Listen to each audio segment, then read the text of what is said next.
இப்போது ஒரே ஒரு ரோட் ஷோ பண்ணதுக்கே இவ்வளோ கஷ்டம், ரைட்டுங்களா? இப்போது 234 தொகுதிகளில் நீங்கள் பிரச்சாரம் செய்தால் எத்தனை மரத்திலிருந்து எத்தனை அணில்கள் குதிக்கும்?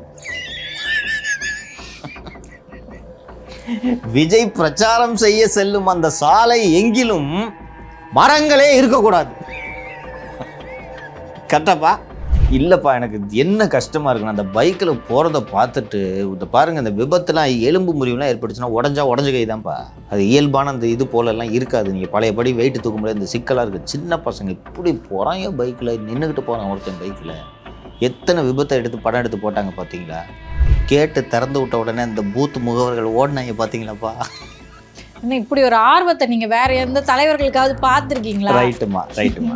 ரைட்டுமா நல்லா அழகாக சொன்னீங்கம்மா. உள்ளே இருக்க அணில் வெளியே வருதா? அணில் எதுனா பார்த்துடணும். இந்த ஸ்டாரை நான் கிட்ட இருந்து பார்த்துடணும். ஒரு முறையாவது ஸ்டாரை பார்த்துடணும். இதை நான் பார்த்துக்கிறேன். அப்போ அதை பார்த்தாலே போதுன்ற நினைக்கக்கூடிய மனநிலையில் தான் அந்த இளைஞர்கள் இருக்கிறார்கள், ரைட்டா?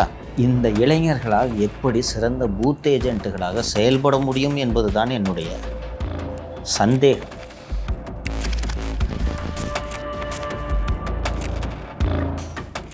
நேற்றைய தினம் பூத் கமிட்டி அந்த கூட்டம் தொடர்பாக விஜய் அவர்கள் கோயம்புத்தூர் சென்றிருந்தார்.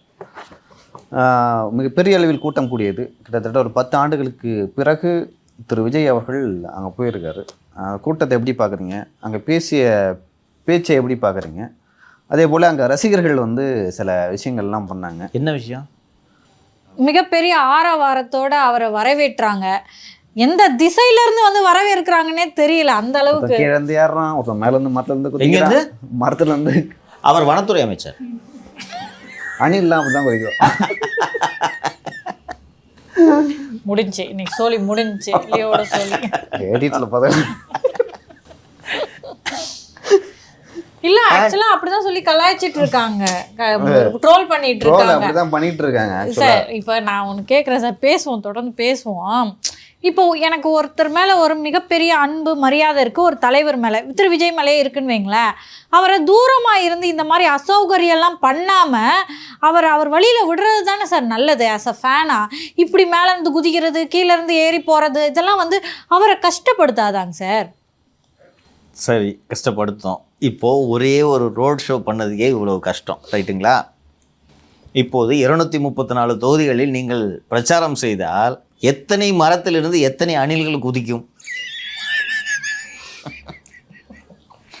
விஜய் பிரச்சாரம் செய்ய செல்லும் அந்த சாலை எங்கிலும் மரங்களே இருக்கக்கூடாது. கரெக்டாப்பா? இல்லைப்பா, நீ கொஞ்சம் யோசிச்சு பாருப்பா. இதெல்லாம் எதிர்பார்க்க முடியுமாப்பா? ஏன்பா வண்டி போது ஒருத்தன் மரத்துலேருந்து குதிக்கிறானப்பா. ஏன்பா எனக்கு ரொம்ப கஷ்டமாக இருக்குது இல்லையா? கொஞ்சம் படத்தை பார்த்துட்டு இல்லைப்பா, எனக்கு என்ன கஷ்டமாக இருக்குன்னு அந்த பைக்கில் போகிறத பார்த்துட்டு இந்த பாருங்கள், இந்த விபத்துலாம் எலும்பு முறிவுலாம் ஏற்பட்டுச்சுன்னா உடஞ்ச கை தான்ப்பா. அது இயல்பான அந்த இது போலெல்லாம் இருக்காது. நீங்கள் பழையபடி வெயிட்டு தூக்க முடியாது, இந்த சிக்கலாக இருக்குது. சின்ன பசங்க இப்படி போகிறாங்க பைக்கில், நின்றுக்கிட்டு போகிறான் ஒருத்தன் பைக்கில். எத்தனை விபத்தை எடுத்து படம் எடுத்து போட்டாங்க பார்த்தீங்களா? ஒருத்தன் இன்னொன்று அங்கே ஹாலில் போய் சேர தூக்குறானுங்க. சரி, இப்போ இதோட கரண்ட் பாக்ஸ் மேலலாம் நடக்குறாங்க போல. திரு விஜய் அவர்கள் தான் ஏங்க கரண்ட் பக்கம் போகாதீங்கன்னு திரு விஜய் அவர்களே சொல்ல வேண்டியதாகி போய். இல்லை சார், இப்போ ஒருவேளை ஆபத்து இதெல்லாம் நடக்குதுன்னு வைங்களேன், அந்த மனுஷன் இப்போதான் கட்சி தொடங்கி நடத்த போறாரு. ஓகே, இன்னும் ஃபர்ஸ்ட் தேர்தலை சந்திக்கல. இது அவருக்கு எவ்வளோ தர்ம சங்கடத்தை ஏற்படுத்தும் சார்? நேற்றே தர்ம சங்கடம் ஏற்பட்டிருக்கும் மாலதி. அவரால் ஒன்றும் பண்ண முடியாதுமா. அவர் மேலே பிரியமாக இருக்காங்க. டே என் மேலே பிரியமாக இருக்காதீங்கன்னு அவர் சொல்ல முடியும்? இல்லை கண்ட்ரோல் பண்ணுங்க. எப்படிமா கண்ட்ரோல் பண்ணுவீங்க இந்த பசங்களை? நேற்று அந்த கேட்டு திறந்து விட்ட உடனே இந்த பூத்து முகவர்கள் ஓடினாங்க பார்த்தீங்களாப்பா. இப்படி ஒரு ஆர்வத்தை நீங்கள் வேற எந்த தலைவர்களுக்காவது பார்த்துருக்கீங்களா? ரைட்டுமா நல்லா அழகாக சொன்னீங்கம்மா. உள்ளே இருக்க அணில் வெளியே வருதா? அணில் எதுனா கொஞ்சம் யோசிச்சு பாருங்கம்மா.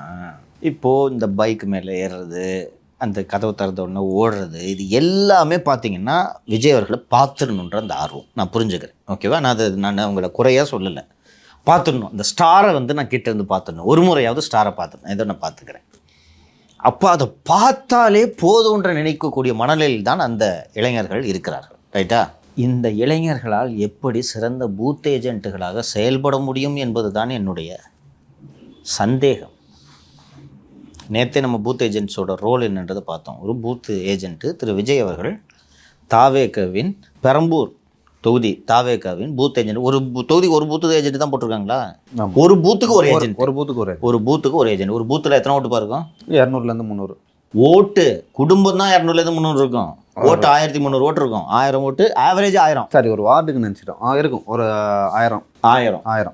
இப்போ விஜயோட திரு லியோவோட வேலை 400 குடும்பம் இருக்குன்னு வச்சுக்கோங்க.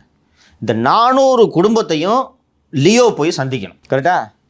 400 குடும்பத்தையும் லியோ போய் சந்திச்சு அவங்களுக்கு என்னென்ன தேவையோ லியோ செய்து கொடுக்கணும். திரு ஆனந்த் அவர்கள் நேற்று பேசும்போது அதுதான் சொன்னார்.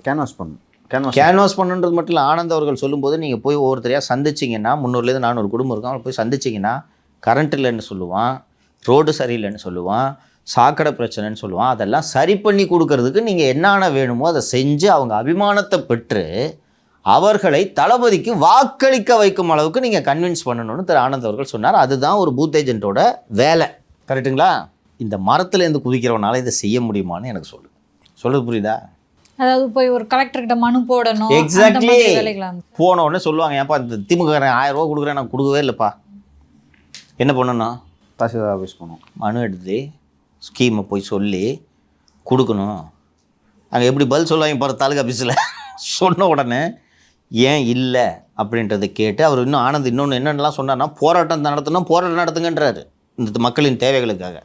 அப்போ தாலுகா ஆஃபீஸில் போயிட்டு அங்கே அவங்கக்கிட்ட வந்து இது இல்லை 1000 ரூபாய் எலிஜிபிலிட்டினா ஏன் எலிஜிபிலிட்டி இல்லை அவங்க காரணத்தை சொல்லுவாங்க. சொன்ன உடனே இந்த சர்டிஃபிகேட்லாம் இல்லை. அதுக்கு என்ன சொல்லுவாங்க, இந்த வறுமை கோட்டு கீழே இருக்க சர்டிஃபிகேட் இதை எடுத்துகிட்டு அதை எடுத்துகிட்டு இதெல்லாம் எடுத்துகிட்டு பண்ணணும். இது ஒரே ஒரு மூதாட்டிக்கு நான் சொல்வது. 1000 ஓட்டுக்கு ஒரு ஆள் ஆவரேஜ்னு வச்சுக்கலாம். 1000 ஓட்டுன்னு 1000 ஓட்டுக்கு ஒரு ஆளை போட்டிருக்கீங்க. இந்த மரத்துலேருந்து குதிச்சவன் இந்த 1000 ஓட்டர்ஸை சந்தித்து இதை செய்யணும்னு நினைக்கிறீங்க நீங்கள்? அதுக்கு ஒரு பக்குவம் வேணும், முதிர்ச்சி, அனுபவம் வேண்டும். நான் நிறைய பேரை பார்த்துருக்கேன். ஜெயபிரகாஷ்க்கே தெரியல, பிரசாத்துக்கு தெரியுமான்னு தெரியல. பேங்க்குக்கு போய் ஒரு டிடி எடுப்பியப்பா சலான் ஃபில்அப் பண்ணி, நீ 2 பேர். இப்போலாம் மிஷின் வந்துருச்சு சார், டைரெக்டாக காசு போடு. டிடி எடுக்கிறது சொல்கிறேன். டிடி எல்லாம் இப்போ இன்றைக்கி எல்லாமே இந்த ஜிபே பழகிட்டாங்க. டிடி டோட்டலாக டிஃப்ரெண்ட். கவர்மெண்ட் ஆஃபீஸ்லாம் போனால் டிடி தான் எடுக்க சொல்லுவாங்க. டிடி தான் எடுக்க சொல்லுவாங்க. அதுக்கு ஒரு சலானை ஃபில்அப் பண்ணணும். In favour of whom, DD amount எவ்வளோ, கமிஷன் எவ்வளோ, இதை எழுதணும். இது சிம்பிளான ஒரு ப்ரொசீஜர். கிட்டத்தட்ட இது மாதிரியான ஒரு ப்ரொசீஜர் தான் அரசு அலுவலகம். பெறுநர், விடுனர், முகவரி, ஐயா எனக்கு இது வேண்டும், இத்துடன் இந்த சான்றிதழை இணைத்துள்ளேன். இந்த வேலையை ஏன் இதை செய்யணும்னு சொல்கிறேன்னா, இந்த வேலையை இப்போ உங்கள் அம்மா இருக்காங்க, நான் தான் தாவேக்காவோட ஏஜென்ட்டு, உங்கள் அம்மா வீட்டுக்கு வந்து விஜய்க்கு ஓட்டு போடணும்னு சொன்னேன், தம்பி எனக்கு 1000 ரூபா கொடுக்கலப்பா, ஏமாற்றிட்டாங்கப்பா அப்படின்னு சொன்ன உடனே நான் இதெல்லாம் எடுத்துகிட்டு, அம்மா நீ ஒன்றும் கவலைப்படாதீங்க நான் வாங்கித்தரேன் அப்படின்னு சொல்லிவிட்டு நான் போய் தாலுகா ஆஃபீஸில் போய் இதை செஞ்சு கொடுத்து 1000 ரூபா உங்கள் அம்மாவுக்கு கிரெடிட் ஆச்சுன்னா உங்கள் அம்மாவை கன்வெர்ட் பண்ண முடியும். ஆமாம் அந்த தம்பி உதவி பண்ணுச்சு, அந்த தம்பிக்கு வரலப்பா, திமுககாரன் வரல. இது விஜய்க்காக இந்த முகவருக்கு ஓட்டு இல்லை சார், இந்த பூத் ஏஜென்ட்டுக்காக தான் விஜய் கோட்டு. கரெக்டா? ஆனால் இந்த பசங்கிட்ட அந்த பாட்டி கூட ஒரு செல்ஃபி எடுத்து போடு, இல்லை அந்த பாட்டி கூட ஒரு ரீல்ஸ் போடுன்னு சொல்லி போடுவாங்க. கரெக்டா? இன்னொன்று, அதிமுகவில் ஒரு பூத்துக்கு எத்தனை ஏஜென்ட்டுப்பா? 10ன்னு நினைக்கிறேன்.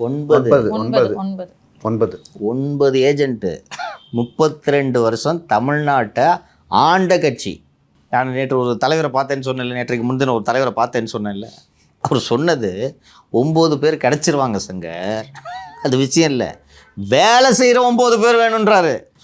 அதுவும் அந்த ஏரியாவில் இருக்க 9 பேர். அந்த ஏரியாவில் அந்த 1000 ஓட்டர்ஸ் இருக்காங்கன்னா 1000 ஓட்டர்ஸ்க்கு நடுவில் இருக்கிற 9 பேர், அதில் வேலை செய்கிற 9 பேர் வேணும்னாரு. அது மட்டும் இல்லை சார், இப்போ அட்ரஸ் ப்ரூஃப் மட்டும் அங்கே இருக்கக்கூடாது, கண்டிப்பாக அவங்க அங்கே வாழ்கிறாங்கன்னு அவங்க ப்ரூஃப் பண்ணணும். இப்போ அதிமுக கட்சிக்கு இது தெரியாதா? நீங்கள் என்னடான்னா அந்த தொகுதியில் இருக்கிற மொத்த ஓட்டர்ஸு டேட்டா கிட்டா எல்லாத்தையும் ஒரு பென்ட்ரைவில் போட்டு கொடுத்துட்டு ஒரு நோட்டு ஒன்று கொடுத்துட்றீங்க. அவன் இந்த பென்ட்ரைவில் டேட்டாவெல்லாம் டெலிட் பண்ணிட்டு 4 படத்தை டவுன்லோட் பண்ணி லேப்டாப்பில் படம் பார்ப்பானா, இந்த வேலையை செய்வானா? அதான் சார், பொதுவாக பூத் ஏஜென்ட்டுகள் வந்து தாத்தா காலத்துல இருந்து பேரன் அப்படின்னு சொல்லிட்டு அடுத்தடுத்த வாரிசுகள் தான் இருப்பாங்களாம். இல்லை குடும்பம். ஆக்சுவலாக எப்படி இந்த பூத் ஏஜென்ட்லாம் செயல்படுவாங்களாம் ஊரில், இப்போ 9 பேர் சொன்னாங்களே சார் ஒரு வார்டு ஒரு பூத்துக்கு. ஒரு பூத்துக்கு 9 பேர். அந்த 9 பேரும் வேற 9 குடும்பத்தை சேர்ந்தவங்களா இருப்பாங்க. அந்த 9 பேரும் இப்போ எங்கள் கூட வந்து ஊரில் கோயில்பள்ளி குடும்பம்னு சொல்லுவாங்கன்னு வச்சுக்கோங்க. கோயில்பள்ளி குடும்பத்தில் நான் இருக்கேன்னா நான் வந்து என் பங்காளி வீடு, எங்கள் பெரிய தாத்தா வீடு, சின்ன தாத்தா வீடு எல்லாத்தையும் கேன்வஸ் பண்ணும். என் குடும்பம் பெருசாக இருக்கும், ஓகேங்களா? அது ஈஸியாக இருக்கும். அந்த மாதிரி 9 பேரும் அப்படி போட்டாங்கன்னா வச்சுங்களேன், அவங்களுக்கு ஈஸியாக 67,000 பூத் இருக்குமா? 67,000 × 9 பூத் ஏஜென்ட்ஸை இன்னும் பண்ணிவிட்டு இன்னும் அந்த பூத் ஏஜென்ட்ஸ் போட்டு அதுக்கு நாங்கள் பார்த்தது ஒரு பொறுப்பாளர், ஒரு முன்னாள் MP நாங்கள் பார்த்தது. அந்த பூத் ஏஜென்ட் சரிவர நடக்குதான்றதுக்கு பொறுப்பாளரை போட்டு வேலை செஞ்சுட்டு இருக்கிறாங்க. நீ எப்படி சொல்றது, அந்த மாவட்டத்தில் வெளி மாவட்டத்துலேருந்து வருவாங்க. அது இன்னொன்று, அது வெரிஃபை பண்ணுறாங்க இவங்க ஒழுங்காக வேலை பார்க்குறாங்களா இல்லையா. இப்போ திருநெல்வேலியில் இருக்கிறவரை வடசென்னைக்கு போடுறது, வடசென்னையில் இருக்கிறவரை சிவகாசிக்கு போடுறது, இப்படி செக் பண்ணிட்டு இருக்குது இந்த கட்சி. நீங்கள் பூத் ஏஜென்ட்ஸை ஒரு கூட்டத்தை நடத்தி கேட்டை திறந்து விட்டு தப்புன்னு உட்கார பயிற்சி நடத்துகிறாங்க. அது வந்து லைவ் வரல, என்ன நடத்துனாங்க, என்ன சொல்லி கொடுத்தாங்க, அங்கே இருந்தாங்களா? இது ஏன் கடைசியாக இதை சொல்கிறீங்க நீங்கள் இருந்தாங்களான்னு? உங்களுக்கு என்னன்னா விஜய் போனவொடனே பாதி பேர் எஞ்சி ஓடி இருப்பான், கரெக்டா? இல்லை, அவரை பார்க்க தான் வராங்க இல்லையா? ஆமாம், பார்த்தாச்சு, ஓகே டன். ஏன்னா பயிற்சி பட்டறைக்கு வராங்கன்னா டேரெக்டாக பயிற்சி பட்டறைக்கு போயிருப்பாங்க, மரத்துலேருந்து கூச்சிருக்க மாட்டாங்க. இல்லை சொல்கிறேன் நான். இல்லை இங்கே பாருங்க, நீங்கள் ஒரு விஷயத்தை எதுக்கு இதெல்லாம் டிஸ்கஸ் பண்ணுறோன்னா திரு விஜய் அவர்களை இழிவுபடுத்தணும், சிறுமைப்படுத்தணுன்றது நம்ம நோக்கம் இல்லை. அரசியல் எளிது கிடையாது. நீங்கள் கட்சி ஆரம்பித்து 3வது ஆண்டு முதலமைச்சர் ஆகலாம் என்று, அதுவும் இந்த மரத்திலிருந்து தாவுபவர்களை வைத்துக்கொண்டு. இல்லை, அவரை கட்சியை விட்டு நீக்கிட்டாங்க சார். எது மரத்தில் கூச்சு? ஏன்ப்பா வனத்துறை அமைச்சர்னு சொல்லிட்டு இருந்தேன் சார். நீங்கள் என்னங்க சார் இப்படி சொல்கிறீங்க? இப்போ எப்படி பிரச்சாரத்துக்குலாம் போனோம், எல்லாரும் மரத்துலேருந்து குதிக்க ஆரம்பிச்சிட்டா என்ன ஆகுறது? ஸோ இது ஒரு பயமாக இருக்கும். இன்னொரு கூடுதல் தகவல் உங்களுக்கு சொல்கிறேன். விஜய் நேற்று வேனில் தானே வந்தார். வேன் ஏன் அது மரத்துலேருந்து குதிச்சது விடுங்க, ஒரு 2 பேர் வேன் மேலே ஏறினாங்க பார்த்தீங்களா? சார் ஏறுறதாவது சார் இப்படி சென்ஸ் பண்ணிடலாம் சார். மரத்துலேருந்து குதிக்கிறவங்க சார் பாதுகாப்பு கூட்டம் சொன்னாங்க, என்ன பண்ணாங்க அவங்க? அப்படி நல்ல வேலை, கரெக்டாக கேட்டிங்க. ஒரு நிமிஷமா, இப்போ தமிழ்நாடு பூரா திரு விஜய் அவர்கள் பிரச்சாரத்துக்கு போகணும், கரெக்டுங்களா? ஒரு கம்பெனி பெங்களூரில் இருந்தது, ஒரு நிறுவனம் பேர் சொன்னாங்க. அந்த நிறுவனத்தோட பவுன்சர்ஸை தான் வச்சுருந்தாங்க. இந்த பசங்க பவுன்சர்லாம் பிடிச்சி தூவி பவுன்சர்ஸ் எப்போ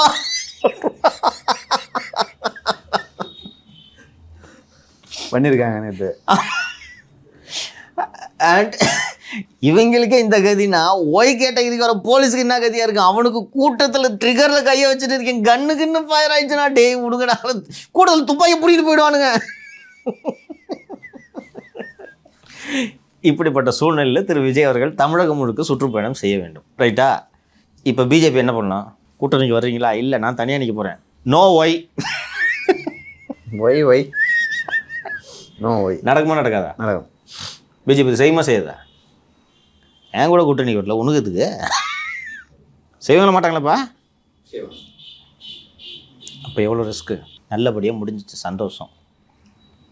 அவனாவது இந்த பைக்கில் நேற்று தாறுமாறாக ஓட்டிட்டு போனாங்களே, ஏதாவது ஒரு உயிர் சேதம் ஆயிருந்துச்சுன்னா திரு விஜய் அவர்களுக்கு மனசுக்குள்ள எவ்வளோ வேதனை. ஆமாம் சார், ஆரம்பிக்கும் போது நல்லா ஆரம்பிக்கணும் சார், அபசகுணமாக ஆரம்பிக்க கூடாது. இல்லை, எவ்வளோ மனசு ஒருத்தப்படி இளைஞமா சார், என்னதான் இருந்தாலும் இதெல்லாம் யோசிக்க தான் சார் செய்வாங்க.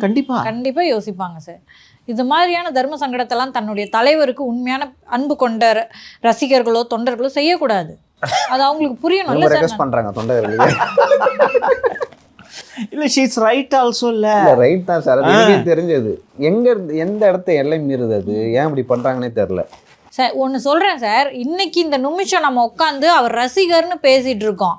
ரசிகராக இல்லாமல் இருந்தால் இவங்க ரசிகர்னு நினச்சிக்கிட்டா, இப்போ இந்த ஒய்பிரிவு பாதுகாப்பெல்லாம் தாண்டி நீங்கள் வந்து குதிக்கிறேன்னா நீ யாருக்காவது இல்லை இதை யோசிச்சு பாருங்க.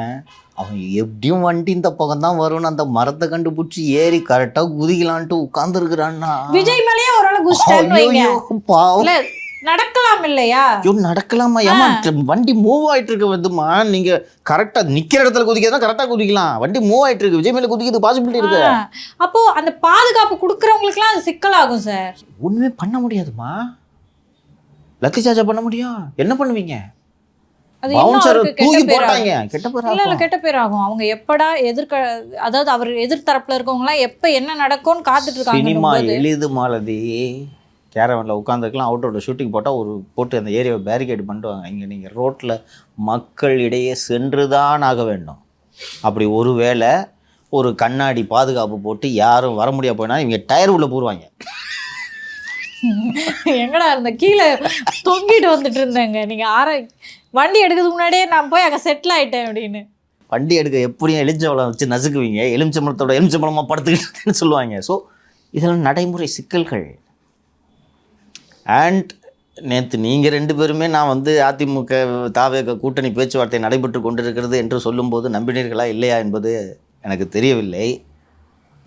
நேற்று நேற்று விஜய் பேசியதில் நம்பலாமா வேணாமா? நேற்று விஜயின் பேச்சிலிருந்து தெரிந்ததா அறிகுறி? நான் சொன்னேன்ல, திரு விஜய் அவர்கள் இனி இல்லை எப்படி நீங்கள் வந்து அது அறிகுறின்றீங்க? ஏன்னா பேச்சு குறைஞ்சிருக்கு, 3 நிமிஷம் பேசியிருக்காருன்னு நினைக்கிறேன். 3 நிமிஷம் அதை எப்படி அறிகுறியாக நம்ம எடுத்துக்க முடியும்? நிறைய ஏமா நீங்கள் எதை நோக்கி பயணிக்கிறீர்கள் என்பதை உங்களது தொண்டர்களுக்கு உணர்த்தாமல் ஒரு தலைவன் என்ன பேசுவது? அதான் சொல்லிட்டாரா டிஎம்கே தான் கூட்டணி அப்படின்னு போன ஸ்பீச்.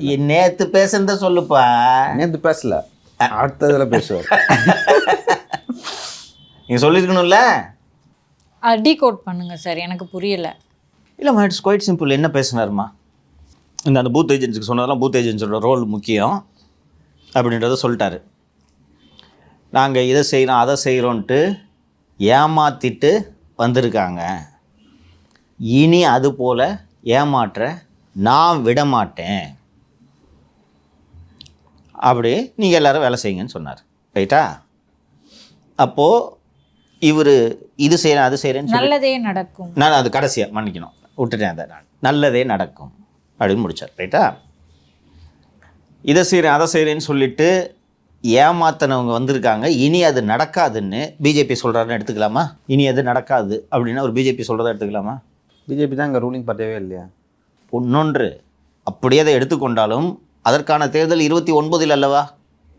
அடுத்து வரக்கூடிய தேர்தல் எந்த தேர்தல்? சட்டமன்ற தேர்தல். அப்போ இதை செய்கிறேன் அதை செய்கிறேன் அப்படின்னு சொல்லி ஏமாத்தினவங்க யாரை குறிப்பிடுறாரு? திமுகவை. இனி அது நடக்காது, நடக்க விட மாட்டேன், நல்லதே நடக்கும். அப்போ என்ன பொருள்? திமுகவை ஆட்சிக்கு வர விட மாட்டேன். கரெக்டா? என்ன மீனிங் அதுக்கு? திமுக ஆட்சிக்கு வர விட மாட்டேன், அதான் மீனிங். ஆமாம். எப்படி வர விட மாட்டேன்? அதை எப்படி சாத்தியமாகும்? நான் தனியாக நின்று 118 இடம் அதை சொல்லியிருக்கணும்ல. நீங்கள் பூத் ஏஜென்ட் மீட்டிங்கில் பேசுறீங்க, அதை சொல்லணுமா வேணாமா? அரசியல் பேச மாட்டேன் அப்படின்னு தானே ஆரம்பிச்சாரு. அப்போ என்ன நேற்று வந்து சினிமா டிஸ்கஷனா அந்த 7000 பேரோட நடந்தது? அதான் அரசியல் பேச மாட்டேன் அப்படின்ற நிலைப்பாடை எப்படி சார் புரிஞ்சுக்கிறது? இந்த கேட்டு மூடிடுவாங்கன்ட்டு தான். ஏற்கனவே ஏடிஎம்கே கேட்டு மூடிடுச்சு. இப்போ ஒரு கேட்டை திறந்து வச்சு பேசிக்கிட்டு இருக்காங்க. ஏதாவது பேச போய் இந்த கேட்டையும் மூடிட்டாங்கன்னா அது எப்படி சார் அவ்வளோ சுலபமாக மூடிடுவாங்க? ஏன்னா எனிவே இருவருக்குமான தேவை இருக்குது இல்லையா? நிச்சயமாக தேவை இருக்குது. நீங்கள் திருப்பியும் வந்து 80-70ன்னு சொல்லிட்டு இல்லை இன்னொன்று இது வந்து நேற்று நான் தனியாக தான் நிற்பேன். ஜான் ஆரோக்கியசாமி சொல்லிட்டாரு, விஜயனா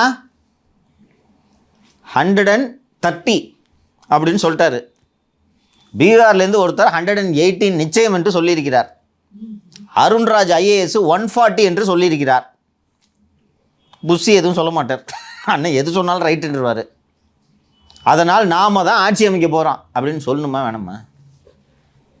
ஏம்மா, ஒரு சினிமா என்ற ஒரு மாபெரும் தொழிலை தூக்கி எறிந்து விட்டு அரசியல் தான் இனி எனது எதிர்காலம் என்று வந்தவருக்கு ஒரு பூத்துக்கு 32 வருஷம் தமிழ்நாட்டை ஆண்ட கட்சி ஒரு பூத்துக்கு 9 பேரை போட்டு அவங்கள சூப்பர்வைஸ் பண்ணுறத 6 மாதமாக செஞ்சுக்கிட்டு இருக்கு.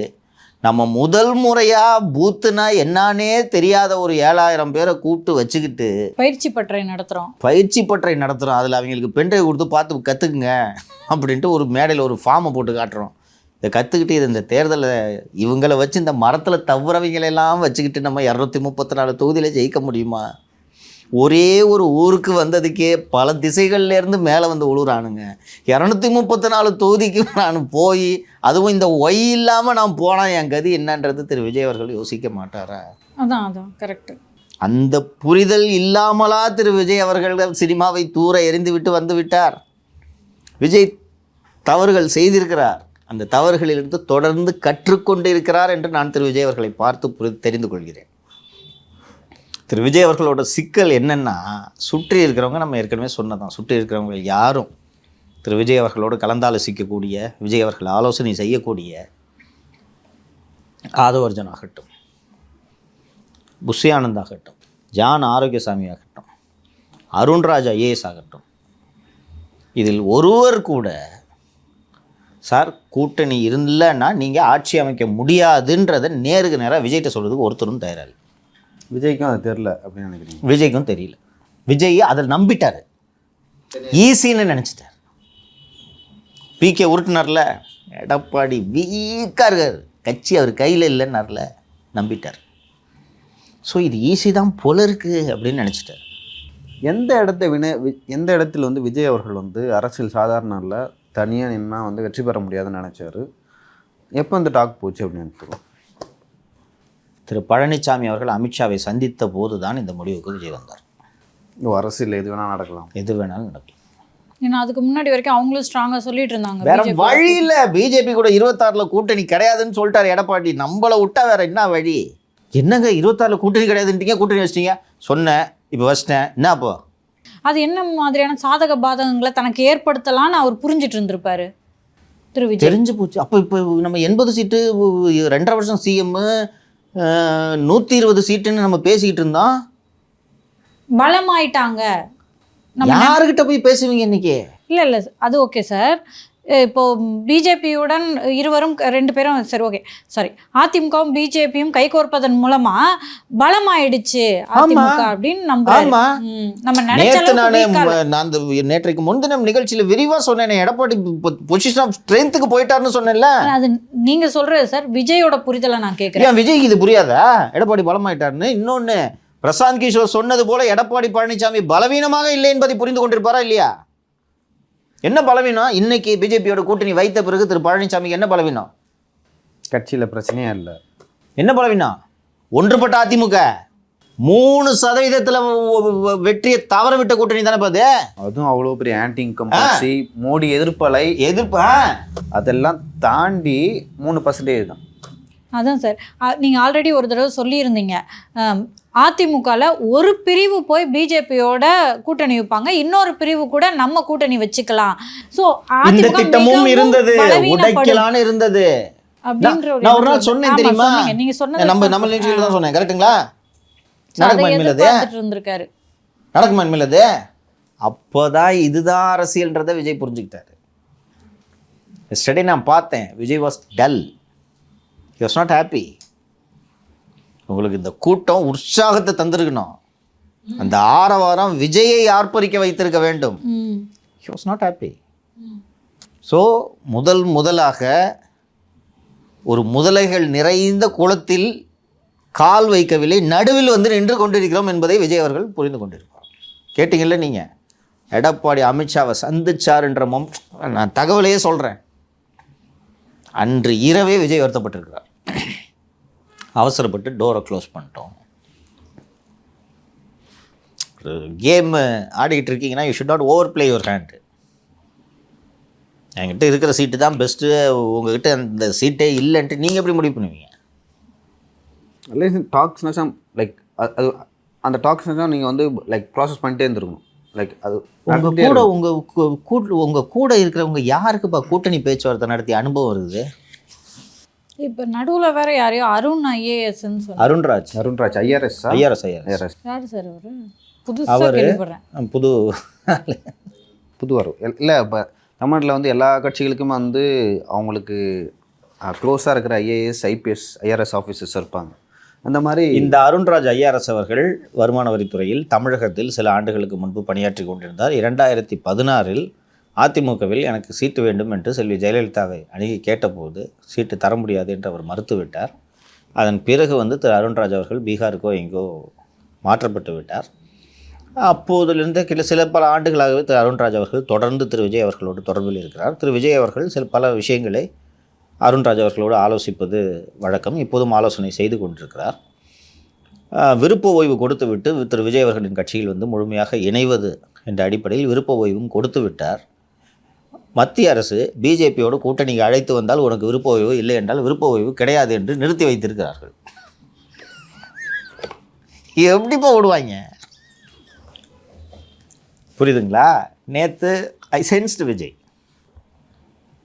உங்களுக்கு நீங்கள் நம்ம தான் எல்லா ஸ்பீச்சையும் பார்த்துக்கிட்டு இருக்கோமே. நேற்று ஸ்பீச்சில் அரசியலே பேசல. இல்லை விக்ரவாண்டிய ஸ்பீச்சை பார்க்கும்போது விஜயோட மோகம் எப்படி இருந்துச்சு? இந்த பீகார் பீடா வியாபாரியை அழைத்து வந்தபோது முகம் எப்படி இருந்தது? மகிழ்ச்சியாக இருந்தது. நேற்று அந்த ஃபீல்டுக்கு போய் அந்த க்ரௌடை பார்த்துட்டு நேற்று தானே அதிக மகிழ்ச்சியாக இருந்திருக்கணும். அடடே நம்ம சிஎம் ஆயிடலாம் போல இருக்கே, அது வந்திருக்கணும்ல. அது ஏன் ரிவர்ஸ் ஆகுது? ஓட்டை தான் பிரிக்க போகிறோம் அப்படின்றத திமுகவோட வெற்றியை நாம உறுதி செய்ய போறோன்றதை புரிஞ்சுக்கிட்டு இருந்திருப்பார். அப்போ ஆப்ஷன் போச்சா? ஆப்ஷன் போச்சா? திரு பழனிசாமி அவர்களோடு இந்த பீகார் பீடா வியாபாரிகளின் பேச்சை எல்லாம் கேட்காமல் தன்னை சுற்றியுள்ள ரசிகர் மன்ற தலைவர்களின் பேச்சை கேட்காமல் நான் ஏற்கனவே சொல்லியிருக்கிறேன், திரு விஜயகாந்த் அவர்களுக்கு பண்டுட்டி ராமச்சந்திரன் இருந்தார்.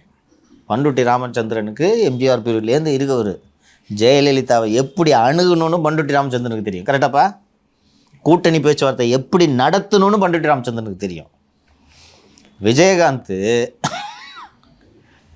சிஎம் வேணாம், டெப்டி சிஎம் வேணாம், அன்னைக்கு பலவீனமாக இருந்தார் திரு செல்வி ஜெயலலிதா அவர்கள். நம்பர் 2011 ஜெயித்தே ஆகணும். ஏன்னா அவங்க ஒரு பக்கம் பெரியதாக எந்த கட்சியுமே இல்லை.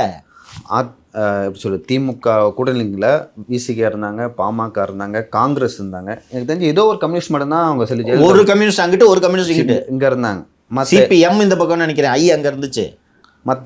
அப்படிப்பட்ட சூழ்நிலையில் இந்த பலவீனத்தை பயன்படுத்திட்டு விஜயகாந்த் ஒரு டெப்டி சிஎம் கேட்டிருந்தாலே கூட்டணி போச்சு. அன்னைக்கு வருஷத்துக்கு வந்தம்மா பன்ருட்டி கரெக்டாக கேட்கணும்னு சொல்லிட்டு போய் பேச்சுவார்த்தை நடத்தினார். ஒரு நல்ல நம்பரில் ஃபைனலைஸ் ஆச்சு. மாபெரும் வெற்றி பெற்றது. ஒரு லியோ சொல்கிறது மாதிரி பெரிய கூட்டணி அது. அச்சு துவம்சம் பண்ணிட்டு 3வது இடத்துக்கு தள்ளிட்டு வந்தார் விஜயகாந்த், இல்லையா? இங்கே யார் இருக்கா அவங்கக்கிட்ட அதை சொல்கிறதுக்கு?